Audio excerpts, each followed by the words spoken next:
Hello everyone, I am Pooja Kumari. Welcome to the next video of our short video series Economics in News. So today's topic is Bharti Initiative. So ये एक agriculture से related initiative है। ये लाया गया है एपेदा के द्वारा। एपेदा क्या है? Agriculture and process food product export development authority. मतलब एग्रीकल्चर और प्रोसेस फूड का एक्सपोर्ट से रिलेटेड जितना भी कुछ होता है वो ये अथॉरिटी संभालती है। सो इस चीज को एग्रीकल्चर को हम लोग इकोनॉमिक्स इन न्यूज के सीरीज में इसलिए पढ़ रहे हैं क्योंकि इकोनॉमी का ही एक पार्ट होता है agriculture economy. So that's the reason. So Bharatiya initiative का फुल फॉर्म है Bharat hub for agriculture and resilient advancement and incubation for export enablement.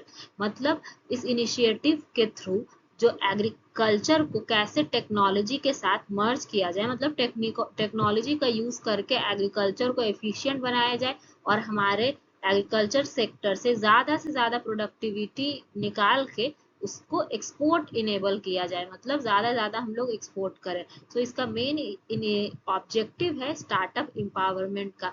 मतलब हम लोग 100 एग्री टेक स्टार्टअप को ये जो एपेडा है ये क्या करेगी, प्रोमोट करेगी और इसका एम है कि $50 बिलियन का एक्सपोर्ट एग्री एक्सपोर्ट हो 2030 तक। तो ये इस तरह से इनोवेशन को, स्टार्टअप को एग्रीकल्चर सेक्टर में प्रमोट करेगी कि इतना का इनकम जो है 2030 तक होने लगे, इतना का एक्सपोर्ट जो है 2030 तक होने लगे। अब इससे फायदा क्या होगा? तो एक्सपोर्ट क्या होता है? निर्यात। मतलब यहाँ से हम लोग चीजों को बनाएंगे और दूसरे देश को बेचेंगे, जिसके कारण क्या होगा? बेचने से हम लोग को इनकम होगा, इंडिया का नेशनल इनकम बढ़ेगा।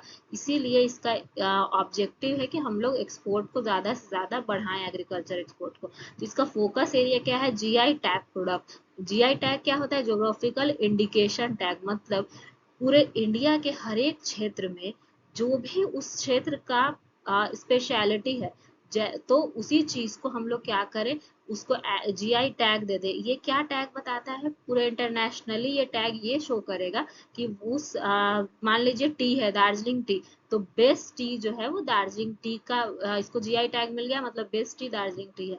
इसी तरह बिहार में लीची को, मुजफ्फरपुर का शाही लीची को जीआई टैग मिला हुआ है। तो अगर किसी को लीची खरीदना है तो वो क्या करेगा? मुजफ्फरपुर का शाही लीची खरीदेगा। तो ऑब्जेक्टिव जीआई टैग देने का यही है कि क्वालिटी में बेस्ट क्या है ये किसी को भी पता चले। Then organic and super food. मतलब इस इनिशिएटिव के दौरान ऐसे ऐसे स्टार्टअप को प्रमोट किया जाएगा जो कि ऑर्गेनिक फार्मिंग के बेस्ड पे है। Then Ayush product, novel processful AI for quality control. मतलब आर्टिफिशियल इंटेलिजेंस को कैसे फूड प्रोडक्ट में, एग्रीकल्चर में क्वालिटी कंट्रोल किया जाए ब्लॉकचेन का यूज करके।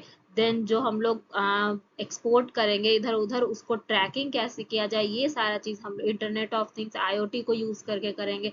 तो मतलब टेक्नोलॉजी को पूरी तरह से कैसे एग्रीकल्चर में यूज करें और एग्रीकल्चर को एफिशिएंट बनाए, यही इस इनिशिएटिव का मेन मोटिव है। तो एग्रीकल्चर सेक्टर में ही एक पटना का इनिशिएटिव है घास पात फार्म।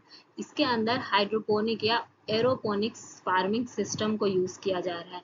इसमें जो सक्सेसफुल कंट्रोल किया गया है, न्यूट्रिएंट को कंट्रोल करके, पीएच बैलेंस को कंट्रोल करके और प्रॉपर मॉनिटरिंग करके एक एक पौधे को इस तरह से रेडी किया गया है जो पूरा क्वालिटी रिच है, न्यूट्रिएंट रिच है, लोगों के सेहत के लिए ये बहुत अच्छा है। ये एक सस्टेनेबल फार्मिंग का एग्जाम्पल है और किस तरह से फार्मिंग सिस्टम को इनोवेशन के थ्रू इंडिया को इंडिया में फार्मिंग सिस्टम को क्या ट्रांसफॉर्म किया जा रहा है, ये इसका एग्जाम्पल है।